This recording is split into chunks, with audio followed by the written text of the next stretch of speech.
1 potato, 2 potato, 3 potato, 4. Thank you, Dennis. Is that it? That's enough potatoes for anyone. Thanks for taking the time. No problem. No, Do you ever catch yourself thinking back? I remember sitting in the cafeteria with you on, it can't have been a night because you never did them. Nights. It was a night, I think. You were team leader for Mallory. Yeah, back in the early 90s. I was a third-year student. And we went for coffee. And I was asking you, how do you stay motivated? I remember it clear as anything. I was going through my own Christian angst. All right. You know, you were not helping with the feminist literature and postmodernism, to be frank. But anyway, I think that was after that, actually, mate. I don't know. When I'm only joking, because it did help. It transformed my life. And you're a key, I'm going to get emotional now, but you're a key player in my life at every point of my development. In midwifery? Well, that's nice. Yeah, well, no, not just midwifery, my personal life too. You kind of met needs in me for connection, for learning, loads of things, and I'm deeply grateful. That's very kind. So I remember asking you, how do you stay motivated? Because I looked at you and I looked at you doing this. I think at the time we had the King's Fund thing going on. Oh yeah, the nursing development unit. Yeah. Remember Miss? Yeah. And I think you were leading on that, weren't you? Yeah, I just moved to Wistow as project lead for that project. Yeah, I mean, then I suppose I was very excited because I was early part of my midwifery career, and I'd just recently got promotion, so I was hugely motivated. Do you remember Trish Morris Thompson when she did all that transformation stuff in the early 90s? It was. Yeah. And we're going towards. Around the time of changing childbirth, we're going towards team midwifery. Well, that was just before changing childbirth, wasn't it? Yeah. The project that you were doing. Yeah, the nursing development unit. Yeah. You were ahead of the curve, really. Yeah. Well, I mean, we were able to do stuff back then that's coming back now. You know, integrating hospital, community, continuity models. Yeah. We were ahead of the curve in terms of the midwife-led unit, then known as a what was it called? Like home from home. Yeah, it wasn't even called a birth centre back in the late 80s. Do you remember? Yeah, all of that. Couldn't have them now. No, it wouldn't meet the health and safety and all the rest of it. So yeah, it was an exciting time. One of the things I reflect on is if you're in a situation where you've got a inspirational leader, I always tend to respond much better in that kind of scenario, and it sort of brings out the best in me. We're talking names here, but I mean, she, in retrospect, yes, because although she'd been around, I didn't think it at the time. No, if I'm honest, no, she'd been around a long time, hadn't she? But she kind of embraced that ethos after Trish Morris Thompson, wasn't it? And was very pro midwifery and supportive. So although she had some traditional ways about her, you know, her heart was in the right place, I think, with all that stuff. I look back on... And you needed to be a strong leader, really. Well, I look back on her leadership with affection. In fact, probably the most significant midwifery leader I worked on when I worked there. In terms of head of service. Yeah. There was an antipathy to the medical staff as well that she kind of held. Yeah, she shared that. Yeah. You know, I mean, it's not politically correct now, is it? But you had a sense that she was strongly supporting a midwifery way of working. Yeah, and she sort of understood the historical midwifery obstetric kind of conflict that had been a little been quite paternalistic and disempowering to midwives, really. I never heard her talking... No, she didn't use that language much. She didn't use any correct language, did not like that. But she knew about defending midwifery. And we got some flack around that time.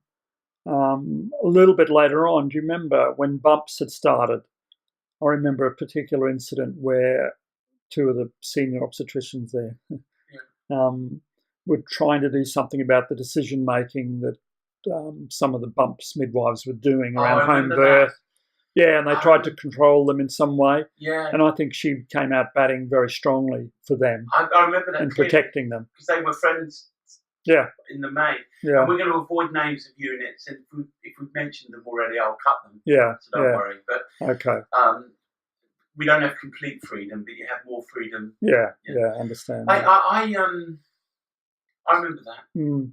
And then, later on, we had other people in charge who weren't really prepared to stand up to that obstetric bullying. Almost. Definitely. Yeah.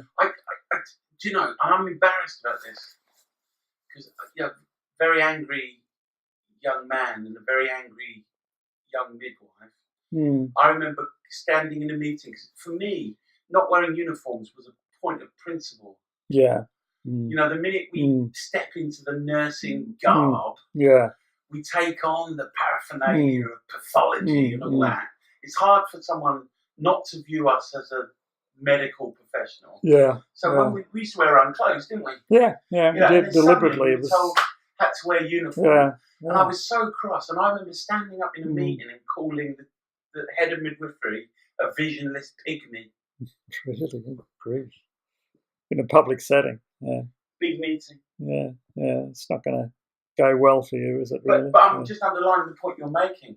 The leader before that, although didn't sound right on, she didn't sound like she had the right language. Yet she drove the unit forward. And I think we had an 18% home birth rate post changing childbirth. And and with the Bumps project, it was around there. Answer me this: were you involved with choosing the area that Bumps project happened in? Watch it, because I've got a follow-up question. I can't remember how that panned out. It was based in Wistow. Clarendon Park. Yeah, because of middle class, affluent. Middle class, probably the most salubrious postcode in the area we're talking about. But I think it was about who would run with the scheme, which midwives would do it, which would pilot it, and they just happened to be working in that patch. Really? So you sure it wasn't? I'm being devil's advocate. Are you sure it weren't massaging the audit before this? Because you're gonna get if you have it in an affluent area. Yeah. Your figures are going to look good, aren't they? You're going to have more. You're going to have more home birth, probably. Yeah. You're going to have less. I don't think that was thought through in that way, particularly. No, it was more the midwives. One of the midwives lived in the patch. Oh, yeah. I know what you mean. But later on. She led it, didn't she? She was one of the. Yeah, she was one of the leaders, that's right. But later on, when we did our little caseload thing, we were in a poorer area and we had some home birth there. I mean, we were a much smaller scheme. But it, I think, helped demonstrate that if you gave the choice in a fair and honest way, and it was a realisable choice for the woman, that she would get a home birth if she asked for it, then it happens in a lower socioeconomic grouping as well. Although I've heard people say, the whole choice thing, right? Yeah. If I've got a choice between bananas and some exotic fruit that I've never tasted. Yeah. I'm depending on my you're going to probably go for the bananas. Risk, I'm going to pick the banana, right? Yeah. So saying that, I've heard doctors say and other people say, well, women do have the choice, but they're choosing to go into hospital. Yeah. So do you think that's fair? Yeah. No, I think they're misreading the idea that you'll always have a preference for what you know and experience, and that's a major issue for research, really, in the sense that if you do research and you ask women between a choice they may have experienced and a theoretical choice, there's an inbuilt bias there. Of course. And you can't really use that, I don't think, as an excuse. How do you get around it then?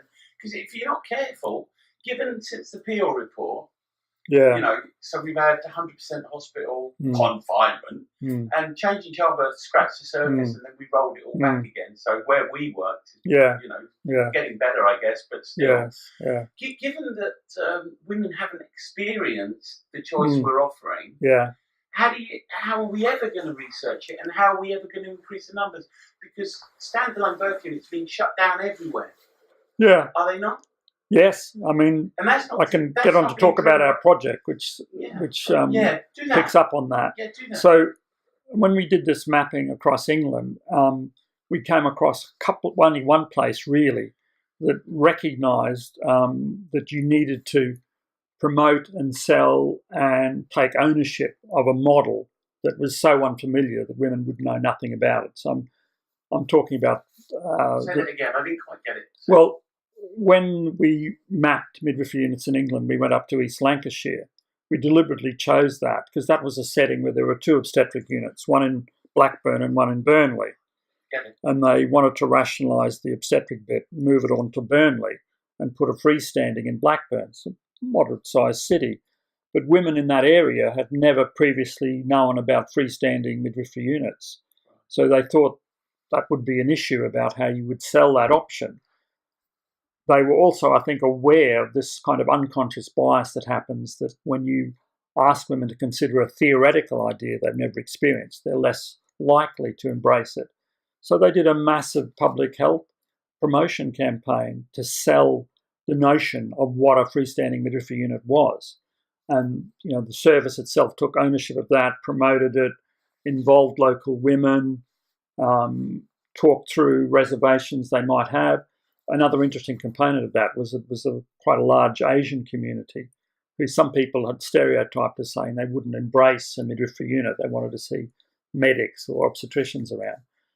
And then over a period of several months, launched a scheme that's been successful since, over the last 15 years or so. Is this, when you say part of the project, was this part of your dissertation for your PhD? Or is this... No, this is the midwifery unit project that we completed in April this year. Can we wind back a bit? Yeah, sure. You're the head of the King's Fund thing. Yeah.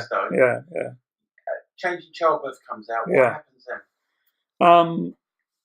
Well, we were already doing... Sorry. That's right, mate. We were already doing that scheme. So we were kind of doing what Changing Childbirth was recommending, I suppose. Ahead of it? Yeah, we were ahead of the game there. The only bit we hadn't in place was a caseload continuity model, which Changing Childbirth recommended. Yeah. But we hadn't had that in Wistow. And if you remember, when we finished the Wistow project, which was about integrating hospital and community midwives, we then went to a caseload model after that with the Bumps project, which very stressful realised... for some midwives. Some of them have been on the ward for years. Yeah, sure. Yeah, so there's a whole change management.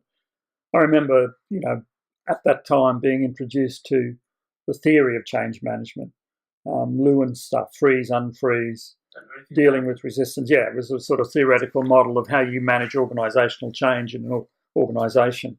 Wow. And we wrote a couple of papers about that, because that's exactly that. How do you move people from one situation where they're very comfortable and think it works well for them to something that's better for the women and probably better for midwives, but is a changed model of working with different hours and shifts and so on. So you actually put in a bit of time researching and reading around how change can happen. Yeah, and how you deal with resistance is one of the kind of main... out then?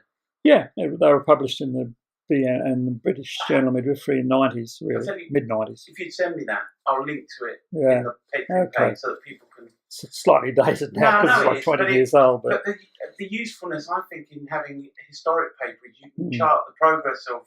Because research never arrives at the truth, does it? So I don't think. So there's a constant evolving of the question. So that's why the history of science is really interesting, I think. So seeing your publishing history, can you remember your first paper? In midwifery.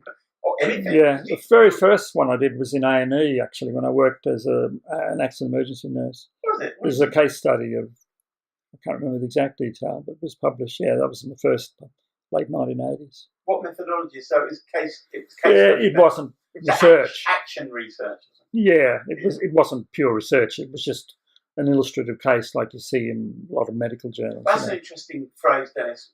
What on earth is pure research? Yeah. I'm not being sarcastic. I'm interested because you came out like it was. Well, in the sense that, there's an established methodology and you follow a set of rules around that methodology. And what, empirical? Yeah.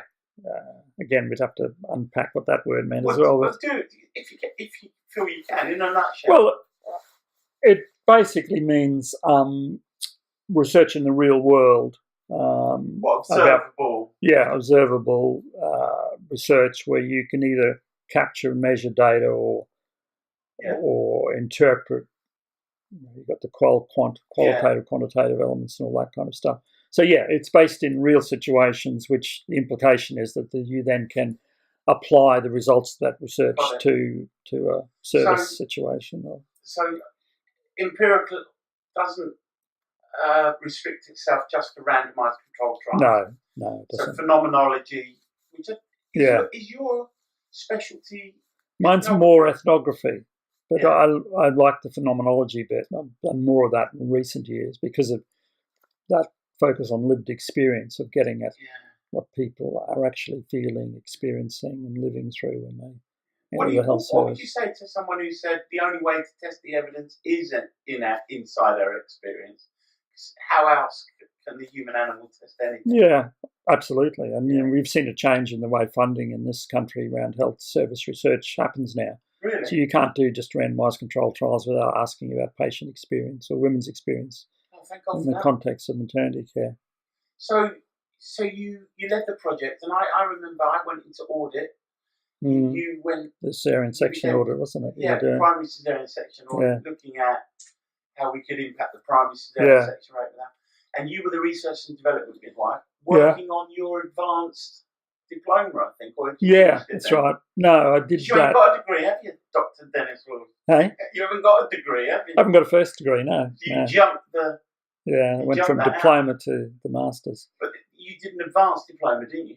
Yeah, and so that was earlier on in the 90s, actually. So I was doing the master's when we... that's right. You were doing birth centre stuff. Yeah, no, the master's was on interviewing women who'd been through the BUMPS project. Oh, that's right. Yeah, I did 10 interviews of women who'd experienced a mixture of things under the BUMPS. Not ethology, study of animals, although that might not be a bad discipline. Ethnography, Yeah, I mean, when I look back on it, it was kind of half ethnographic, because really to do ethnographic, you should do participatory observations. Participatory? Well, or non-participatory, but you should observe the real thing. So it's called field notes, and I just did interviews. So it was probably more... I wonder whether the notion of non-participatory observation is a bit of a oxymoronic. Yeah. Anyway, because if you're there, you're participating, right? Yeah, that's right. And you're influencing the setting, and depending on who you are, that can be quite profound. So you did an MA on the BUMP scheme. Yes, women's experience of that model. Yeah. Can you remember any salient things that impacted you? Really, very clearly, sort of coined a phrase that was around at the time due to the continuity caseload research called the professional friend. Do you remember that? I don't. No. Okay, so that was a way of looking at the midwife-woman relationship, taking it out of a hierarchical client professional ethos to some more egalitarian alongside. So picking up on the notion of midwife with woman. Lovely. And caseload expresses that quite profoundly because of the intimacy of it over the whole course of the pregnancy and birth, and seeing through all the phases. Yeah. So obviously you get to know the women really well. And care delivered domiciliary as well. Yeah. So some of the language actually that described that professional friend came from pastoral research in pastoral care. So there's a phrase called skilled companionship. Do you remember that? No. So when you say pastoral, you talk particularly in the Christian tradition or any tradition, where you're getting along. Yeah, so there was a series of books. I came across it first when I did some a certificate in counselling, non-directive counselling. So some of the theoretical writing behind that model was about this notion of what's called skilled companionship or professional friend. Moderated love was another phrase I remember. It's really influential for me at the time. So what it was doing was picking up on natural friendships, but putting the professional-client relationship into that space, if you like, dealing with the sort of power differentials by making it a more equal. So you're an alongside companion. Wow. I'm just thinking how radical that would be if it was adopted across our services. Yeah. Could you imagine being in a friendship, right? Mm. So I'm in a friendship, and I said, Denis, am I allowed to go to the toilet? Yeah, which is what happens in an institutional setting. Am I allowed? Yeah. Come round, am I allowed to? Allowed to be discharged Am I from the allowed? hospital, yes. What kind of friendship would that be? And then when you imagine if we had a growing friendship like we do, the whole language of invite and permission would be totally transformed. Yes, yeah. So did you write that up? Yeah, that was one of my first more academic type of papers, getting into midwifery, the journal Midwifery. Why did you choose ethography? Was that influenced by Mavis Kirkham at all? Yeah. I saw her the other day at the at the Chatsworth Flower Show. She's retired years now. She influenced you? Yeah, she was hugely. One of the things I loved about her. I was scared of her, and she wasn't really scary, was she? No, I mean, she had a feminist. She was a feminist from second wave feminism. And I think she probably had some antipathy towards men in midwifery at some point. And I sometimes sensed a little bit of suspicion about male midwives there, but I always found her so innovative in her thinking. She never, ever sort of pandered to an obstetric idea. She never pandered to obstetric research. She always ploughed her own furrow and always usually said something that was really quite innovative, fresh, brings a new perspective, makes you really think. So her stuff was massively influential for me. I remember having an interview because I was thinking of topping up my diploma in higher education to a degree, and I got on the degree, but I never pursued it.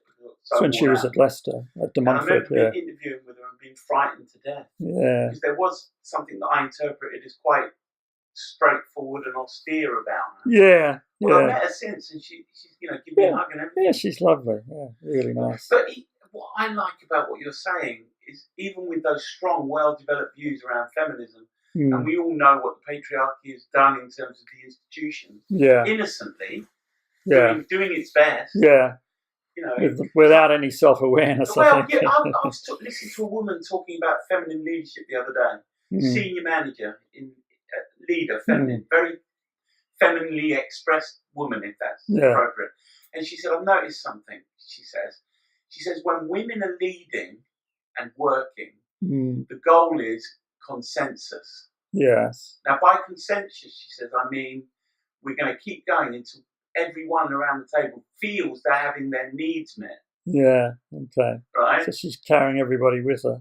Yeah, and you think about oxytocin, you think about hormones, and you think about hormones being messengers that sustain behaviours, in a feedback loop.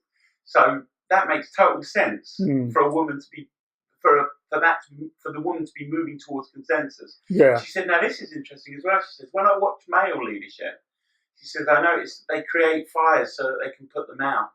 And I thought, wow, the evolutionary stuff that I look at, I don't necessarily believe it, but if men are relieved of stress by testosterone, that makes total sense. Because you definitely get a testosterone hit putting a fire out. Yeah. Yeah. So your MA, is that available? So we'll have that as a link. Yeah, it's in the journal. So tell us a little bit, because there's a story about when you were researching development midwife that we need to explore carefully, because personalities involved are still alive. And it makes me laugh now, but I was infuriated on your behalf. Do you remember? Was it to do with our man? And it was to do with you as a midwife, research and development midwife, making an autonomous decision to do something, and then pretty much getting told off. The anaesthetist one, is it? Yeah. Can you say more? Well, we developed that first ever midwife guidelines for intrapartum care, didn't we? The little booklet. You did it. Yeah. I like the way you say we, but you. Yeah. And we sort of dared to put in there some stuff about nutrition and about hydration. Gastric emptying. Right? It was about feeding in labour. Yeah, that's right. Yeah. And then, you come across the old-fashioned professional hegemony where somebody says, well, that's my area. I'm in charge of all that. Yeah. And came down and the lead obstetric anaesthetist wanted to change all that and say, I've got my own research that should be in here and referenced right. or whatever. Yeah. That's right. I mean, I remember that booklet because for me, I was well into, there was what was it? The Cochrane database. Yeah. And there were 2 blue books, weren't there? That Yeah, had that's summaries right. of the Cochrane database. Yeah. And I remember your book that you put together there. It was tiny. Yeah. And it could fit in your pocket. Yeah, that's right. It was meant to be some kind of useful little handbook. Yeah, that's right. Brilliant. And I seem to remember around about that time you started your workshops. Yeah. Not long after that. Not long after that, around 2000. Weren't they? Yeah, that's right. Really to sort of disseminate what I understood as sort of some of the best kept secrets about physiological research in labour and birth that wasn't getting a hearing. All we're hearing is about all the obstetric stuff. Got it. So yeah. I love that phrase, the best kept secrets. There's your next book, mate.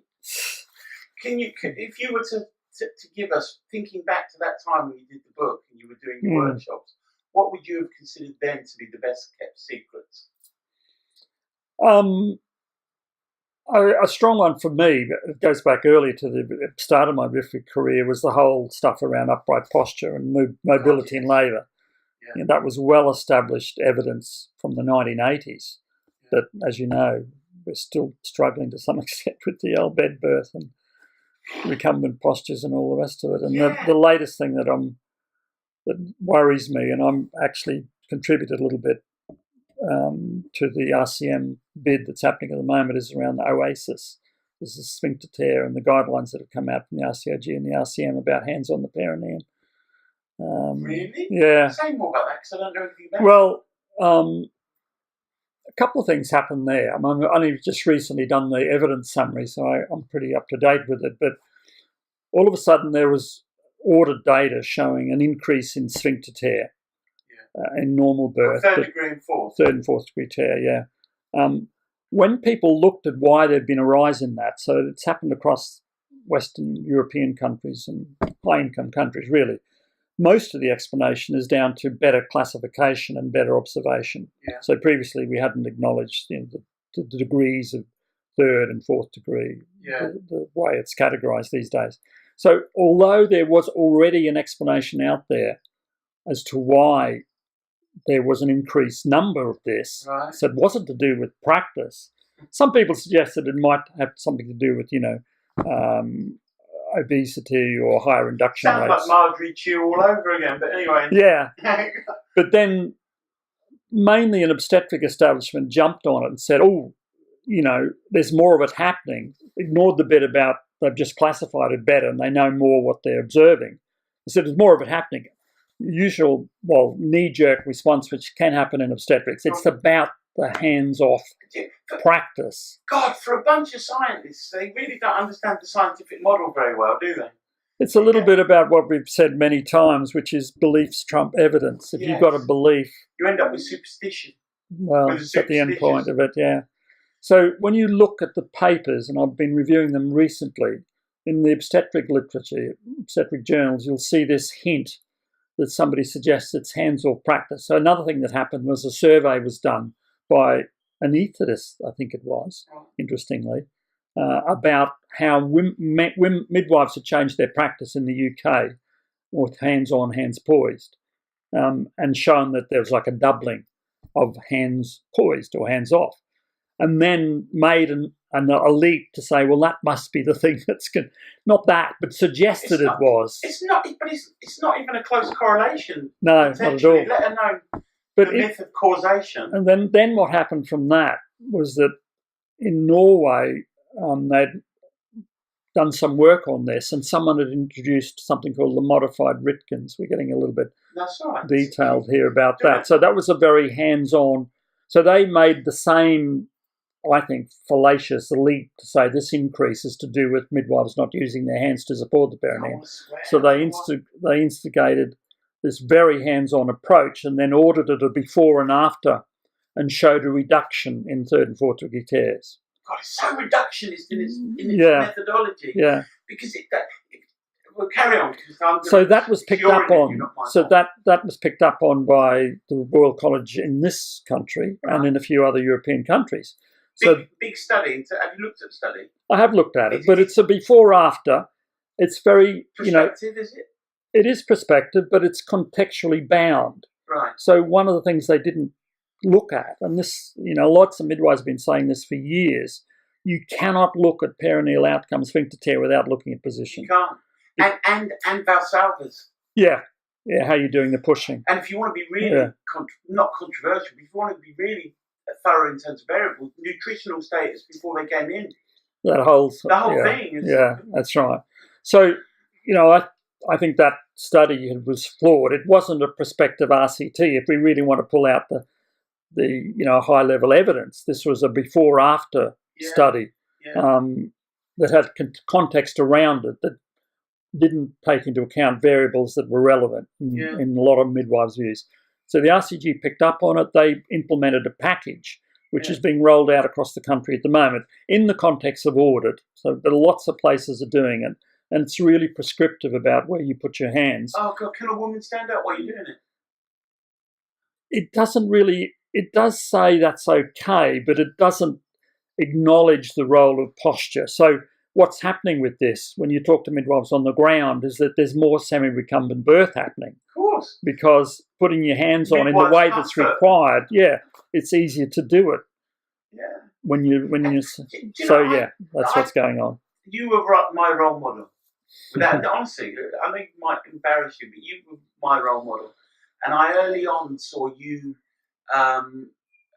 when a woman wanted a vaginal examination and it was truly indicated, which is very rare, right? But anyway, you taught me through role modelling that it was okay to offer a woman a vaginal examination in any position. Yes. 25 years on, that's still considered radical in some circles. Yeah. Mm.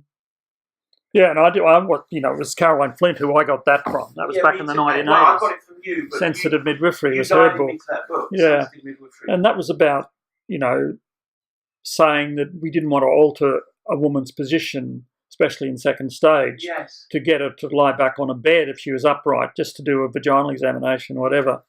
That was... But we potentially, I suppose, going to interfere with that kind of limbic system flow of hormones that are hormones being messengers that are generating the position shifts and the rocking. And the minute we interfere with that...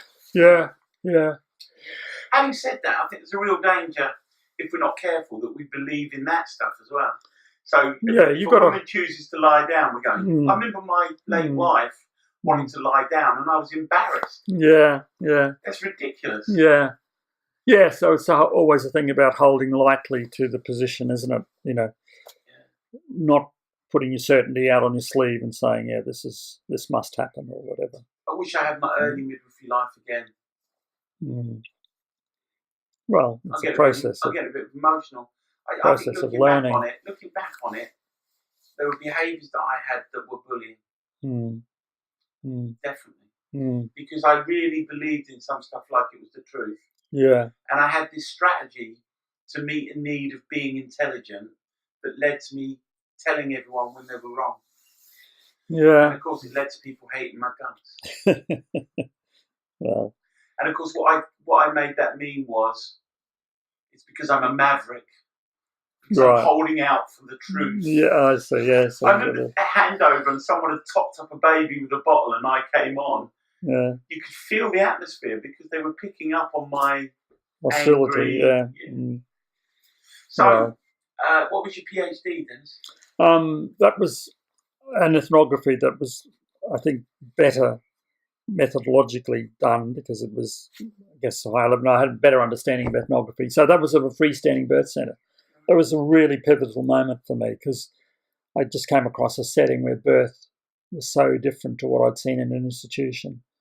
And I remember really clearly about a third of the way into the research of the observation thinking, I'm not sure I want to continue this PhD. I think I want to ditch it and get a job here. Really? Yeah, I wanted to go native, as they say, in ethnography, Annie wouldn't have gone with that. Commuting up to Litchfield, But no, that was fabulous. It informed my understanding of birthing big time. A whole load of stuff came out of that for me. Say more about that. Well, like the idea of nesting, which I'd heard about a bit, but that was a major part. Nesting. So, you know the idea that's sort of borrowed from birds or mammals of creating a birthing space. So there'd been a previous movement about humanising the birth space with making it more home-like. Yeah. But this was more than that. This was about creating an emotional ambience as well as a physical ambience, and giving women control and choice over how they wanted that to play out. So I remember things I'd never seen before in my life, like a woman coming in and saying, look, I know this is a little bit unusual, but my husband's an opera singer. I find it really calming when he sings opera to me.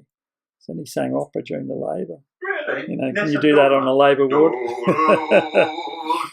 And another woman, which happens now, but at the time it was a little bit out there. I want to create a sort of ambient space here, so I brought in 30 candles. So in those days, What? 30 candles. Yeah, we didn't have the little alternate electronic version. So what, with oxygen coming out of the wall? Well, yeah, I guess so. Wow! But set up almost like a grotto sort of. Could you imagine if someone suggested that? Yeah, but that was the ambience she wanted. So things like that, and that the flexibility and the way that it was totally deinstitutionalized, because it was like creating a home-like space properly. It wasn't in a major, big institutional setting. Just really opened my eyes to what was possible. Yeah. So that was one thing, nesting. There was another thing which I called matrescence, which is... Did you make that up? I didn't actually. I got that from somewhere else. Everything's borrowed. So that's the idea of mothering the mother. So, you know, there's a huge focus on nurturing a baby, but there are two new things happening here. None of this is original. I got it from other people. Yeah, everyone accepts that. Yeah, you're birthing the mother as well as birthing the baby. So matrescence is mother-like care, which I saw in, there's paper on that. Oh, that's lovely. One thing that disappoints me slightly is there's been no other papers since that have used that word. And I think there's a richness there. If there's any budding researchers out there, I know you're very self-depreciation and your humility touches me on and on and on.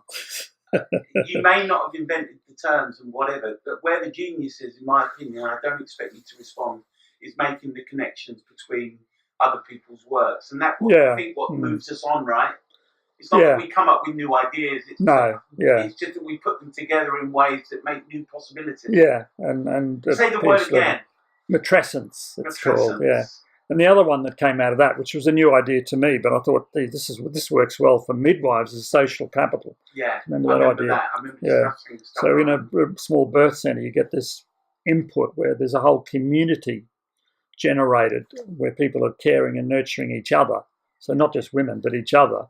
Other staff, and you create a sort of a sense of give and take that just works so well as a community. And your PhD published?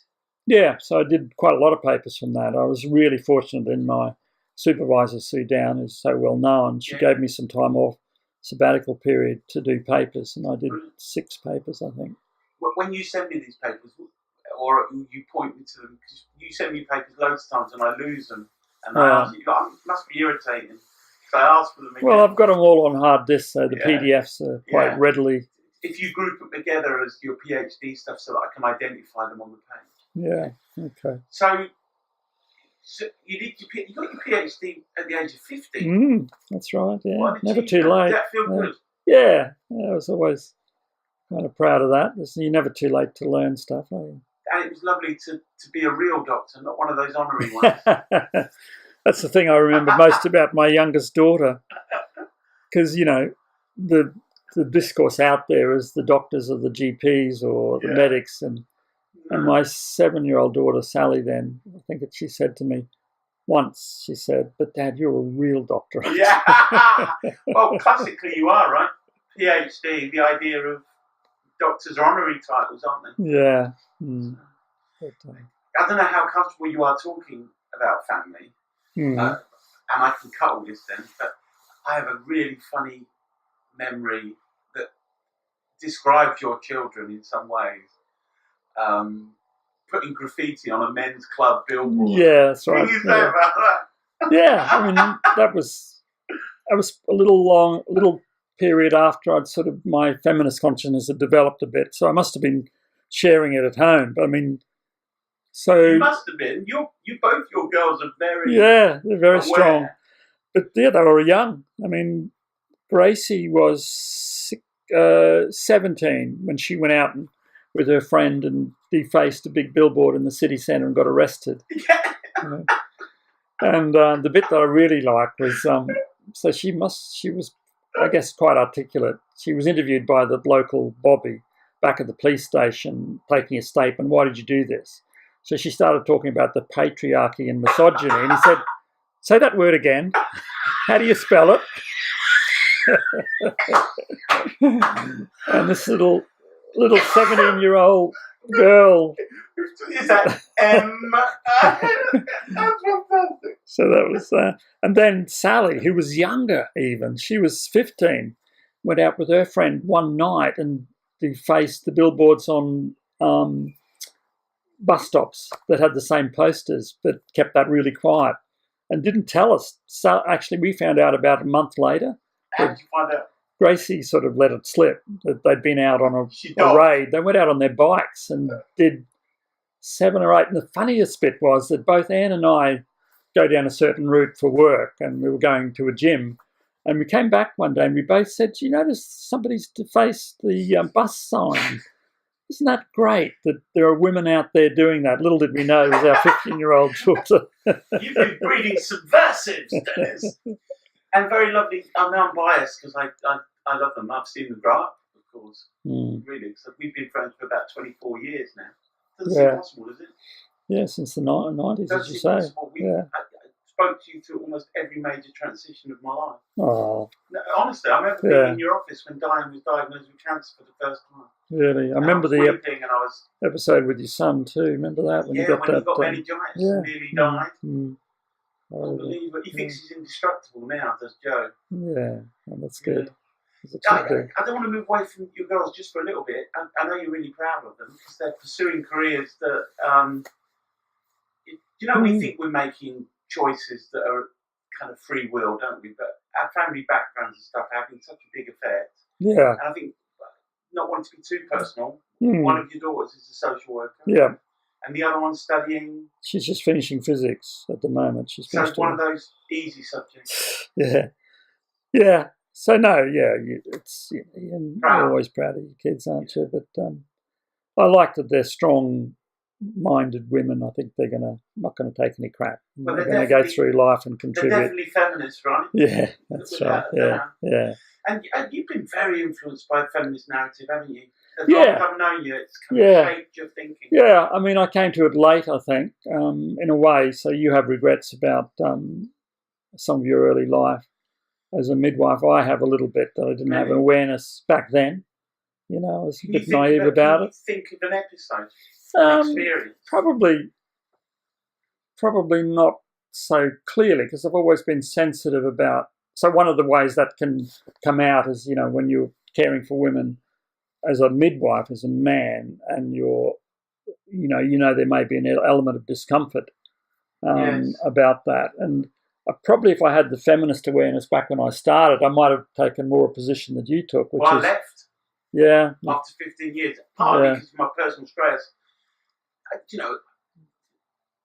I think I'm lying when I say I left because of feminism. Right. I think I'm using that just to create. I think I'm lying. I think I left because I was really stressed. Yeah. And I think I've invented a story that fits with other people thinking I'm great. Right.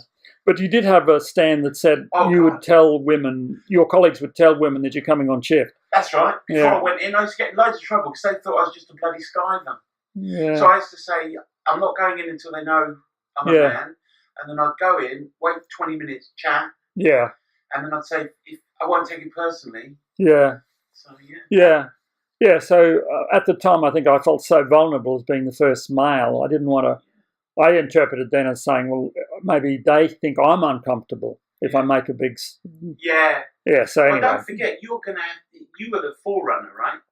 I know there was Paul Lewis. Yeah, I was the first in Leicester. Yeah, Leicestershire. I was the second to finish training in Leicester. You were the first. Yeah. So you would have had all the issues around you paved the way for me. Yeah. So you've had all the issues around chaperoning, blah, blah, blah, blah, which I didn't have to go through because you went through.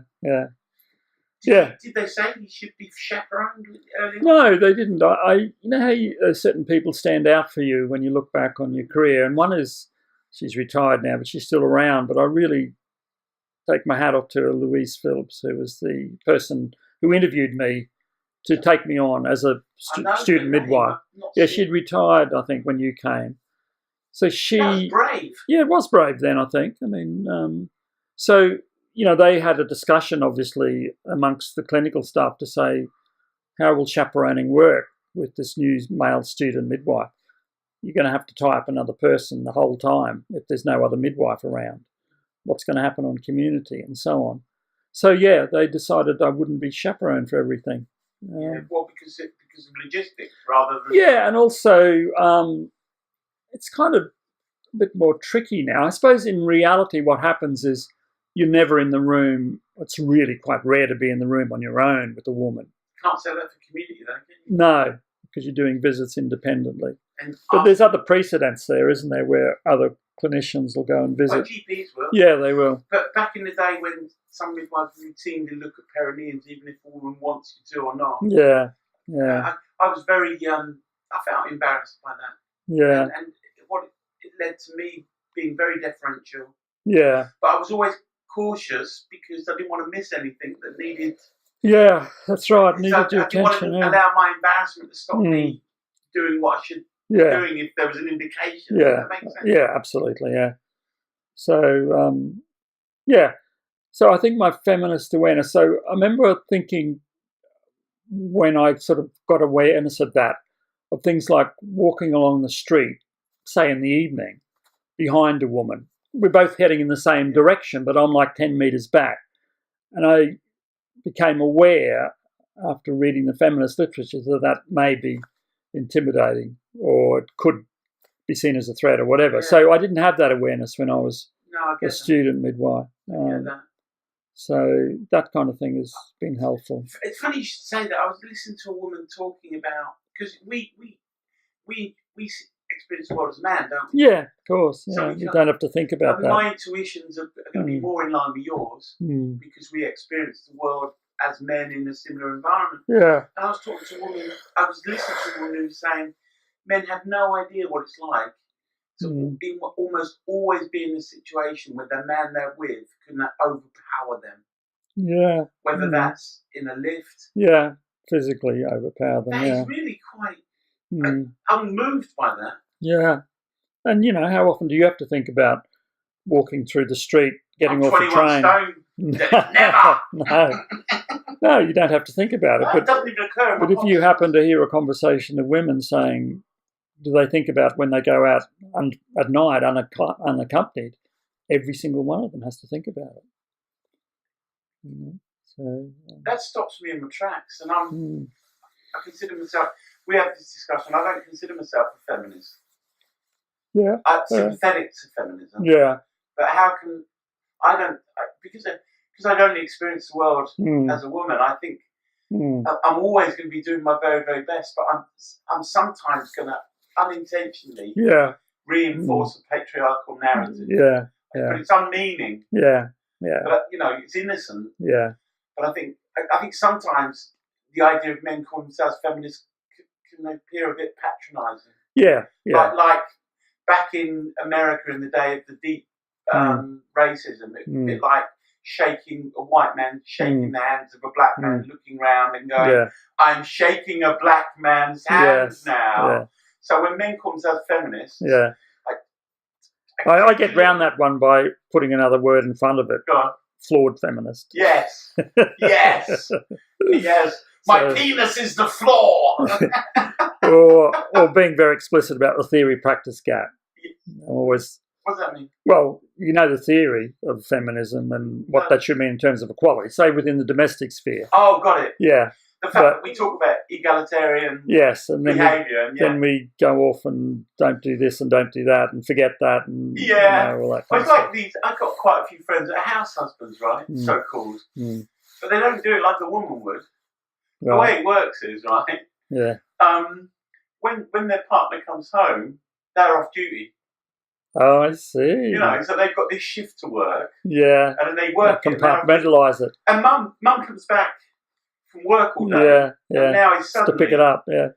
Yeah, it's just... Well, of course, it's the it's the double shift, which is the feminist literature that says it doesn't ever stop until you're asleep. You work at work, you come home, and you work at home. Yeah. That's right. And it's, you see, when I say it's innocent, that doesn't mean it's acceptable and that there's no blame. No. It's innocent in the sense if you don't. It's lack of awareness. Does a fish know it's in water? Yeah. Not till you take the fucker out. Yeah. And then the contrast between the water and being out of the water, learning occurs. Yeah. Right? I mean, that's at the heart of the experiments in birthing for blokes.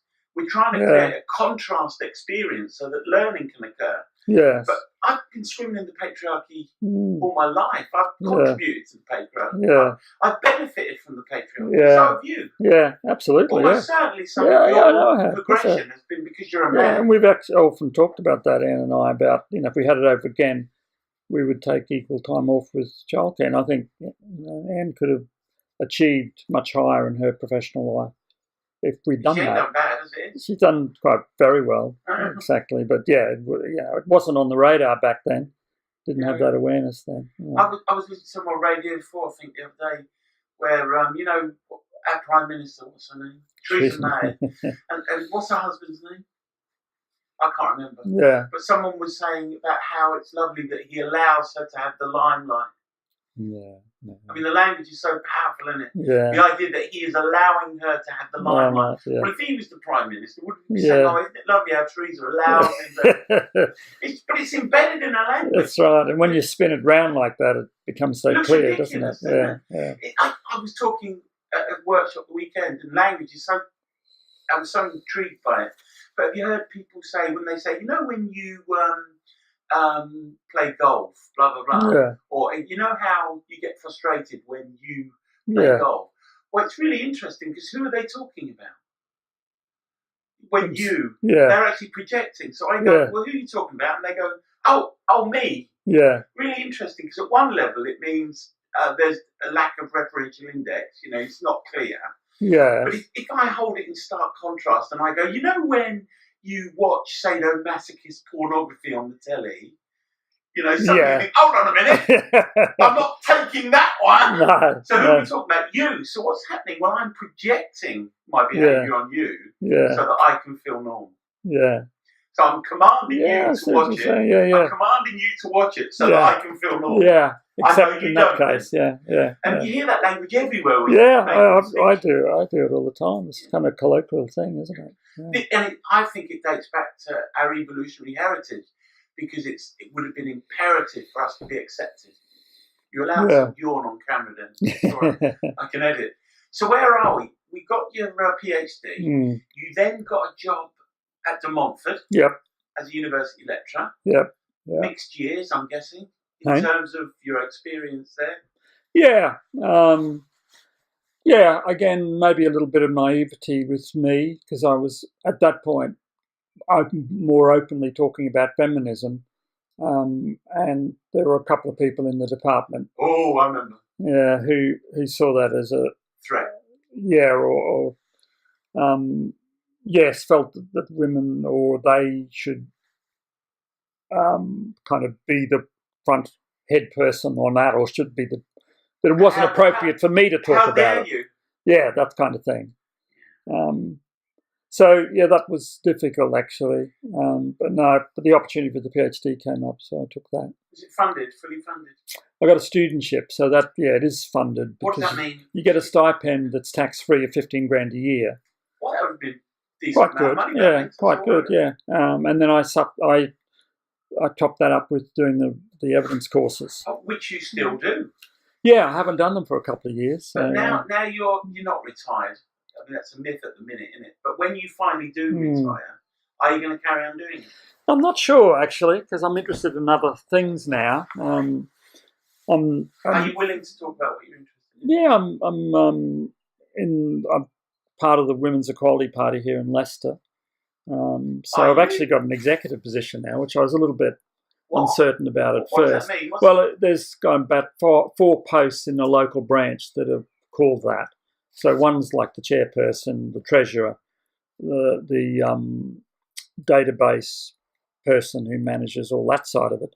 And then there's a comms person, and I'm the comms actually. Really? And I was a bit worried about that because, is it appropriate to have a bloke doing the comms in that party? Doesn't feel appropriate. No, if I'm honest. But central office, I mean, maybe it's because they're wanting to grow the party. They want to use the resources, and anyone who's there said there's other branches that have got men as comms. Yeah, and as I think about it, I have a reaction to it, but then I think it speaks to how feminine leadership will work. I think how it works. Yeah, maybe it will. I'm not, and I don't know because I'm not a woman, but I assume that the way the hormones tend to desire connection, the idea that a woman's movement can embrace a man as comms is almost like a metaphor for how feminine leadership works. Some way it works in an all-male group. You imagine all-male groups that vote in a woman to be the comms. Unlikely. I'm stereotyping. No, but I look at that so one. It doesn't feel inappropriate. I'm looking forward to the first female coach of the English rugby team. That kind of thing, Yes. So, I mean, I think part of it is because the understanding of feminism, if you like, is just simply gender equality. It's not like a theoretical position that's got it has got a narrative around challenging the patriarchy, but it's essentially wanting equality, and anyone can sign up to that. It doesn't matter. Yeah. Oh, so are you suggesting when you say that will reduce the amount of polarisation? Yeah, it's saying that so the Women's Equality Party welcomes anybody who's signed up to gender equality. Essentially, I like that. Yeah, so that's why men can be involved. I remember a discussion about equality is one thing, but what we really need is say for example, there's a fence and you can't see over it. If you look over it, you can watch the game. Yeah. Right, and there's 3 people who want to watch the game. They've all got equality because they all can watch the game. Yeah. If that, but they haven't all got equal. They haven't all got equality of opportunity. Yeah. Because at least one of them isn't tall enough. Yeah. Yeah. So actually, I am pro positive discrimination for some things. What things? Well, for example, representation in Parliament. Definitely. So people say stuff like, well, but you might exclude the men who have more merit. Yeah, or who are just hugely talented, and they're going to miss out. And my response to that, or the WEP's response to that is, hang on a sec, there's 30 million women in England. I think we can find 300 MPs.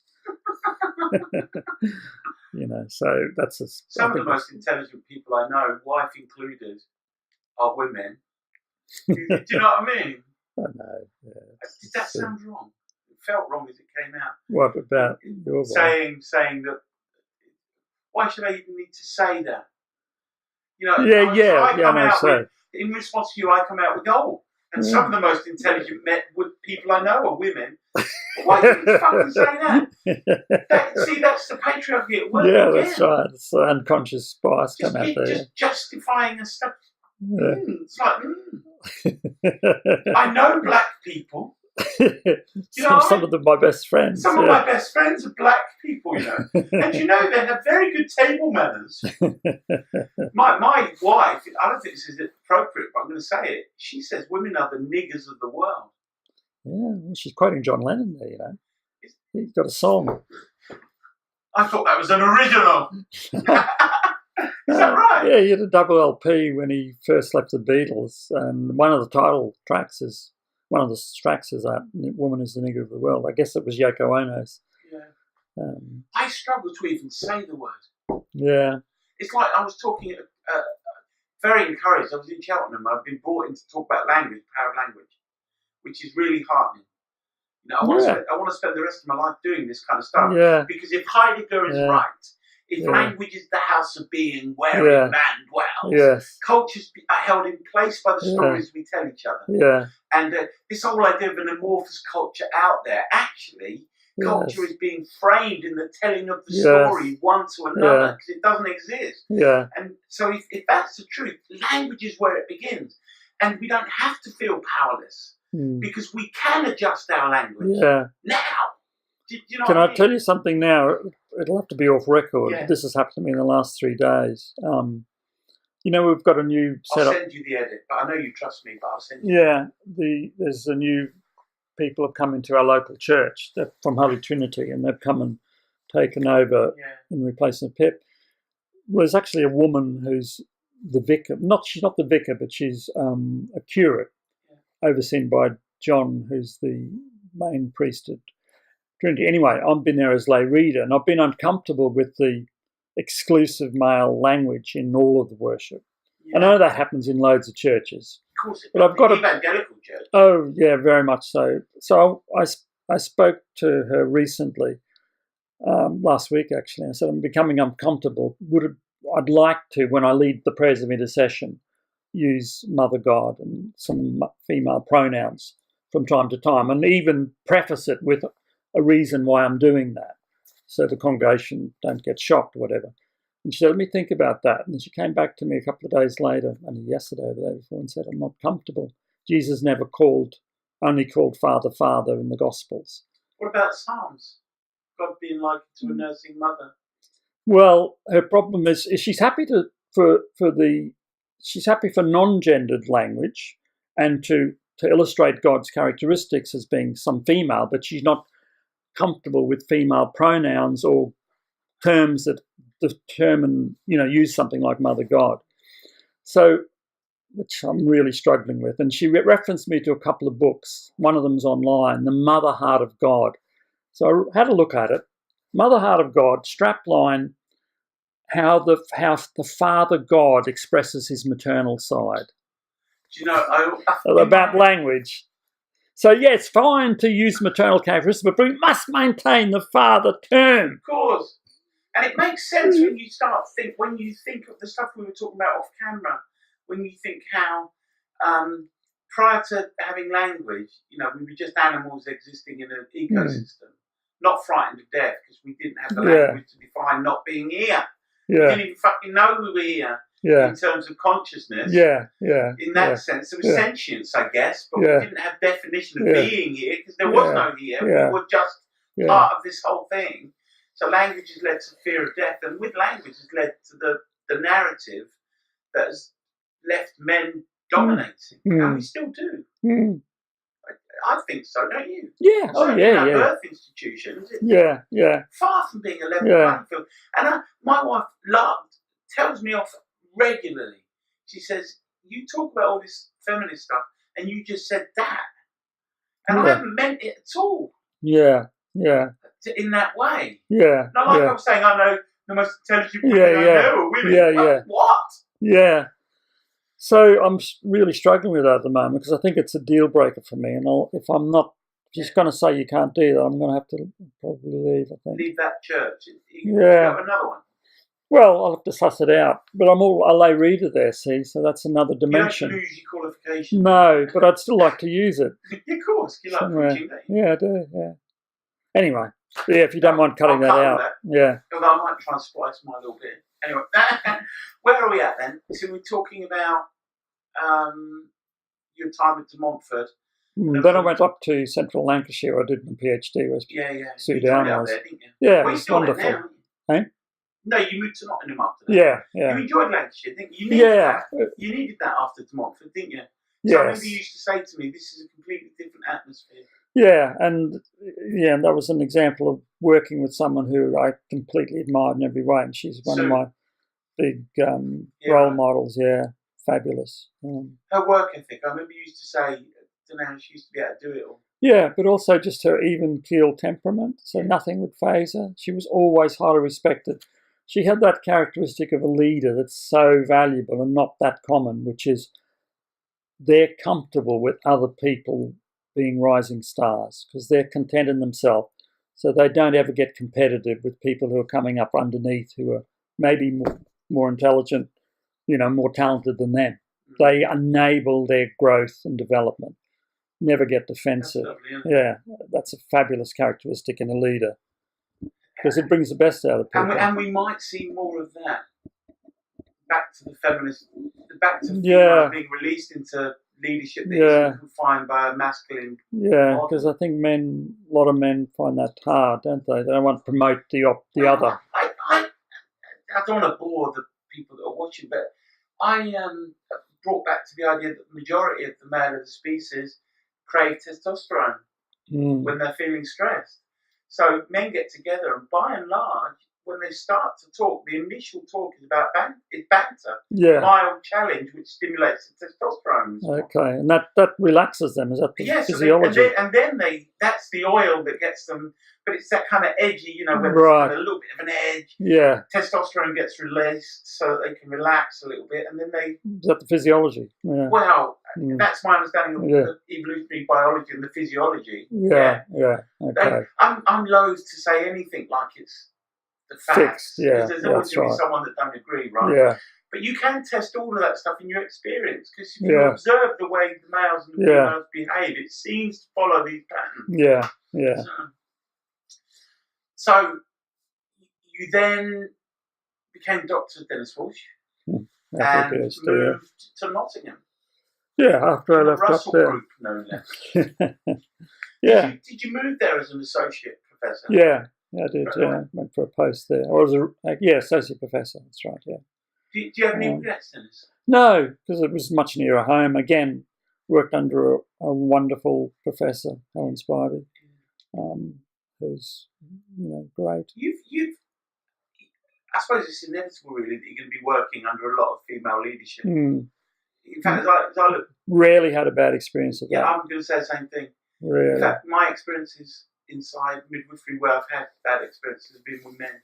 Yeah, really. Yeah. Well, we've got a mutual one. Yeah, sure. That's right. That's sort of, So, that's been good. I mean, the other thing that came in for me there is that the work-life balance has always been quite important for me, partly through a bit of lesson of experience, of being away too much when my kids were young and being too hard on Anne.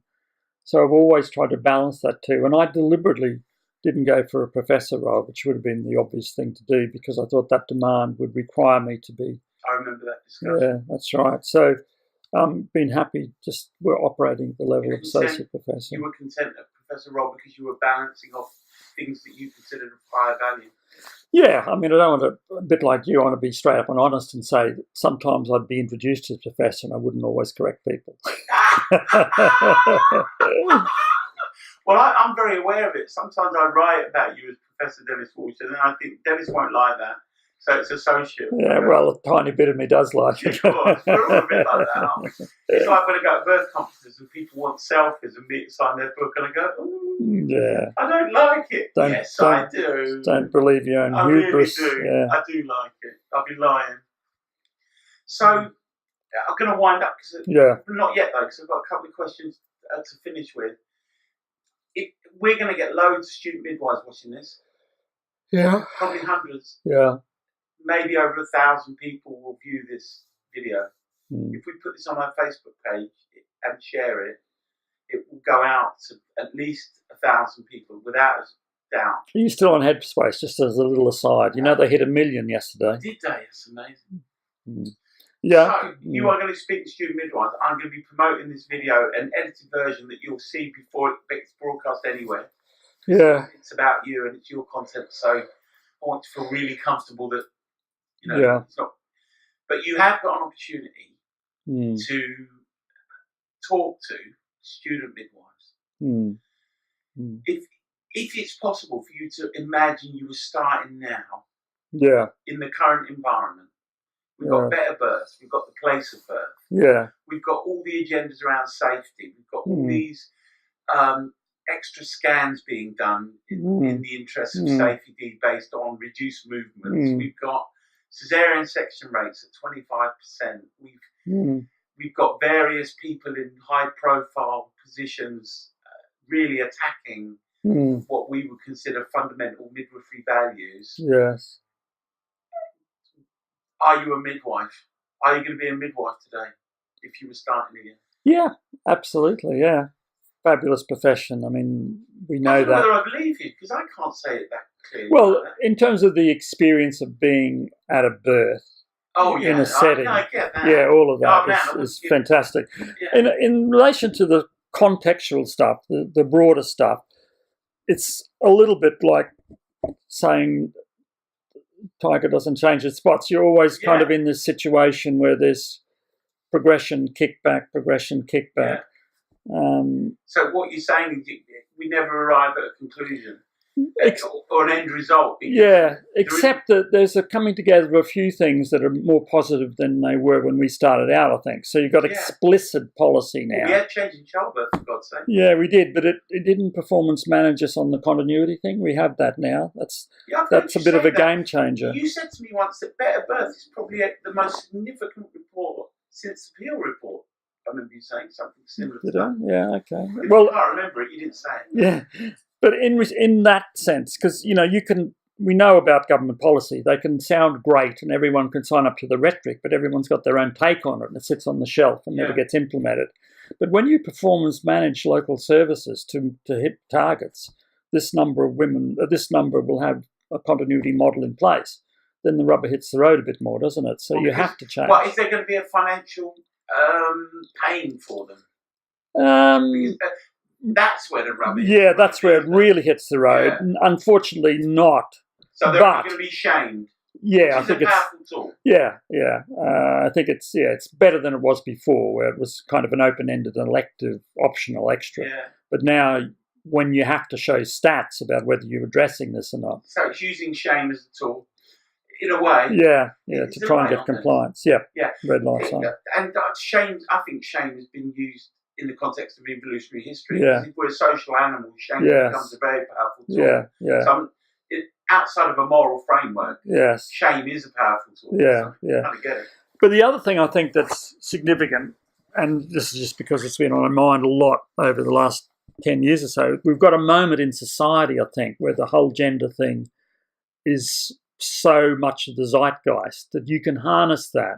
Yeah. So what I think we need to do is apply a feminist critique to the old medicalisation of childbirth that we've had for years and say, we have to, as a group of professionals immersed in a physiological activity that's distinctly female, that we have to do something about challenging that and proactively resisting it and keeping the space open for physiology to happen. Because, the induction stuff, the safety agenda, the rising cesarean, all of that is chipping away at that. It is. And if we're not careful, midwifery scope is going to be reduced to a certain extent, but we won't even be complied with our code. Because if we haven't got the experience, it will be out of our scope. Yeah, that's right. And the pool of women suitable for something like midwifery units, which I'm a massive promoter 75%? of. Well, it should. In a brilliant world. Your study? Yeah. No, in our study, we think 35, but it's only about 15 at the moment. No, but that's when you say 35%. Are you saying of women could birth there in that setting? What? It's as low as that. Let me be clear. So are we saying of the portion of women who are classified low risk? No, we're saying of a portion of all women, total population. 35%? Yeah, it's as low as that, unfortunately. That's sad, isn't it? But it's currently only 15 who do it, so we've got to double that. We've got more than doubling to go. What's going on? Well, everyone's getting screened out. They're no longer low risk at the point of admission in labour. So they get screened for a load of more things than they used to? Yeah, all of that stuff. And, the induction thing is going to worsen that dramatically. Tell us a little bit about the induction. Well, a lot of places now are offering elective, but they're offering it to women at 39 weeks. What, with no indication? Yeah. They're saying, the stillbirth rate might be marginally reduced if you take an induction. I'm not. That's the rationale behind the offer. So, if women, it's a choice thing, so you don't have to take that. What level of reduction is there? Sorry? When they say it's marginally reduced, what percentage? It's tiny, and that's the problem with how the information's shared. Is if you say to a woman, if you go to term plus 7, term plus 10, term plus 12, there's an increased risk of stillbirth. That can so easily be read as like, oh, I fall off a cliff then, do I? So the stillbirth rate is this, and then I've just exposed my baby. Yeah. No, we're talking 1 in 10,000. Or even bigger. Yeah, even bigger. 1 in 100. I don't exactly know the data, but it's of that type of level. it's a problem with epidemiological based research. And statistical analysis is valuable because it does calculate the distance between correlations. Doesn't it? So that's how you decide whether the study has any weight. So it's useful, but it's one of those invented things again. There's no such thing as fucking average. You show me an average person or an average woman or an average anything.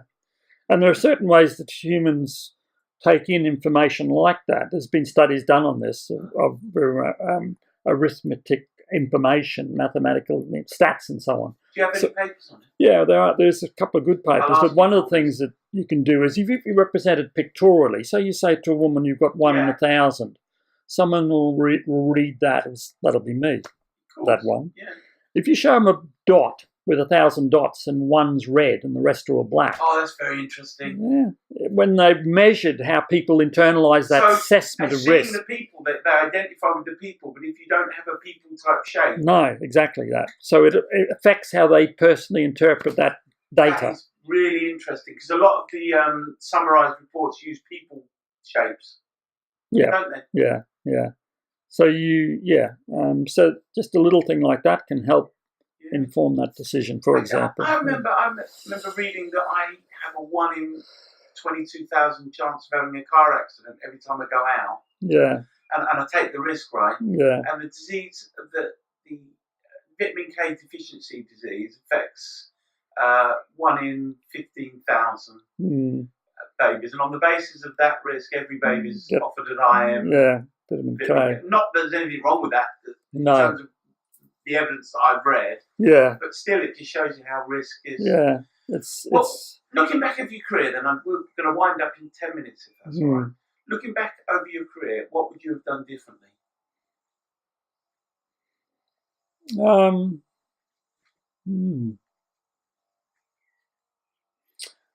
I wish I'd spoken up on a few occasions where I was bullied. I'd been more assertive. I just let things go. So that's a couple of regrets. I wish I would have challenged bullying behaviour. It was from obstetricians. So that was takes a lot of courage. Could you have done with more support? Yeah, absolutely. For sure. I mean, because if you've got people above you who aren't doing it, then you're really going out on a limb if you do it yourself, aren't you? And some of the behaviour towards you was pretty grim.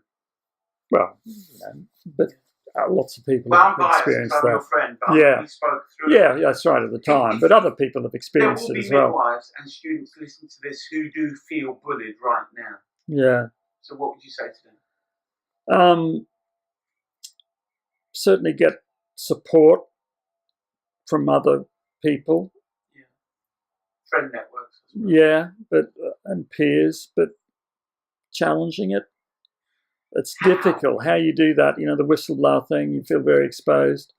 As a profession, we've not always been that great at rallying behind that, have we? Ironic, really, isn't it? It's a full female, it's a female environment, and the stuff we're talking about. That's right. Difficult, Part of being a midwife is resilience, I think, isn't it? Well, a bit of a buzzword. I know. You get a bit bored with hearing it because words are like anchors on the desk. They're like icons on the desktop. When you say resilience, you know exactly what you mean. And I hear resilience, and I know roughly what I mean, but it's not the same. So it needs unpacking. So if I was to say to you, when someone is being resilient, what would you hear and see? For me, it's obviously life throws stuff. It's like general life lessons. Life throws stuff at you that's unpredictable, that's out of your control, that set you back, that challenge you. So it's one of the things about living life, isn't it, is a sort of stickability. I think that's probably what I'm talking about. Keeping on. Keeping on. And knowing things are transient, it will pass. We're not going to get out of this alive, are we? No, we're not. But, when you recognise things will pass, that George Harrison's double LP now is seen so incredibly profound. I didn't realise it at the time. All things will pass. When he first left the Beatles. I'm sure it is that, isn't it? impermanence. that's a hugely true statement. Yeah, I'm sat here feeling uncomfortable because there's something I do want to say, but I'm thinking about how it will reflect on me within my tribe. But I'm going to do it because I'm committed to it. I notice that when I'm not being true to something, the feeling isn't good. So I've got a commitment to be saying what's true for me. And I think if I was a young man again, I wouldn't be a midwife. No, I wouldn't.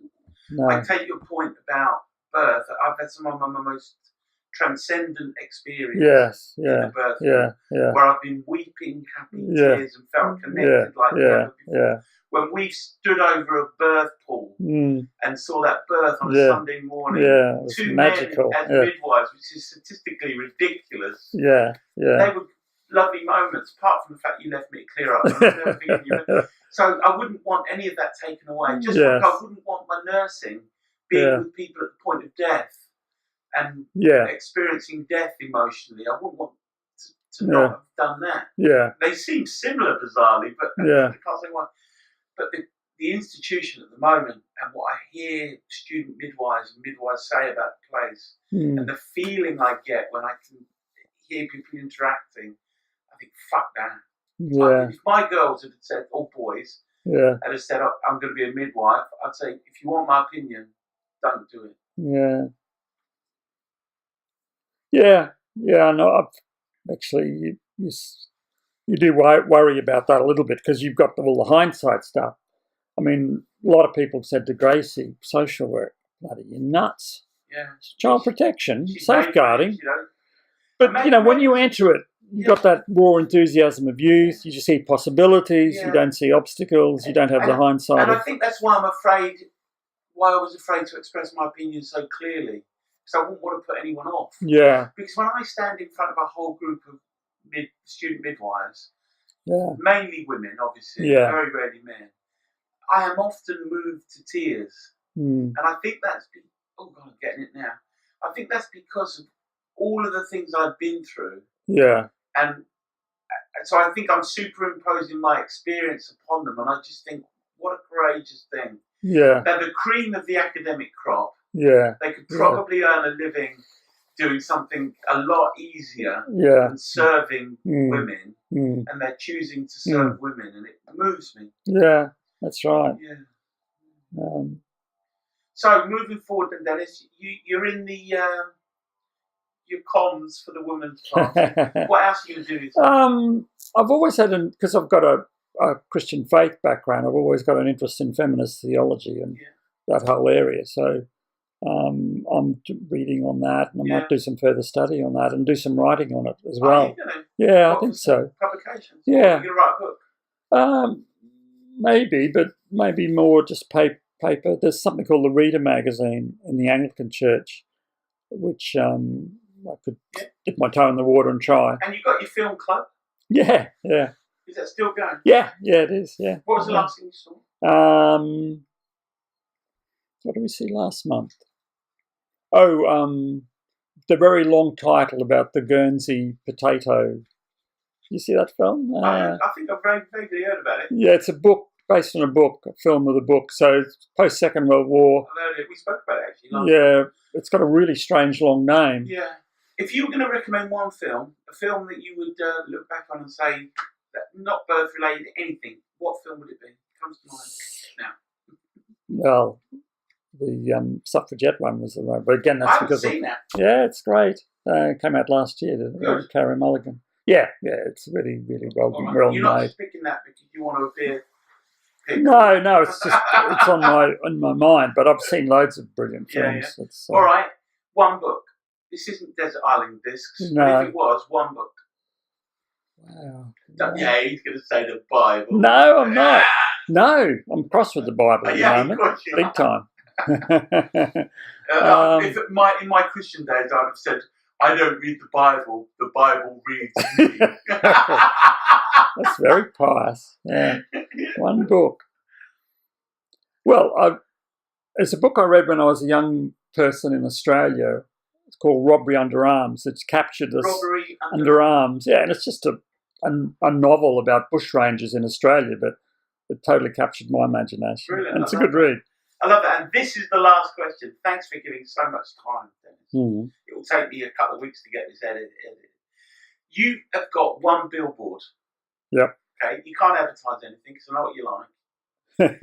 But you can promote an idea that you feel is really important. Thousands and millions of people are going to see this billboard. Right. You're going to ride on it. Yeah, right on that. Take time. We're going to edit this. Yeah.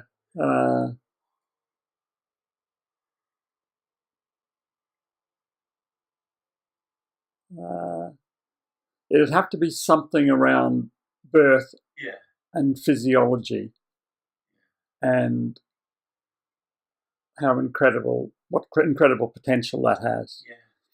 I'm not exactly sure of the wording. It's a really tricky question because it demands you to chunk up to your values. Yeah. Whereas you want to go down to the specifics, but it's asking for a sort of like How would you sum that up?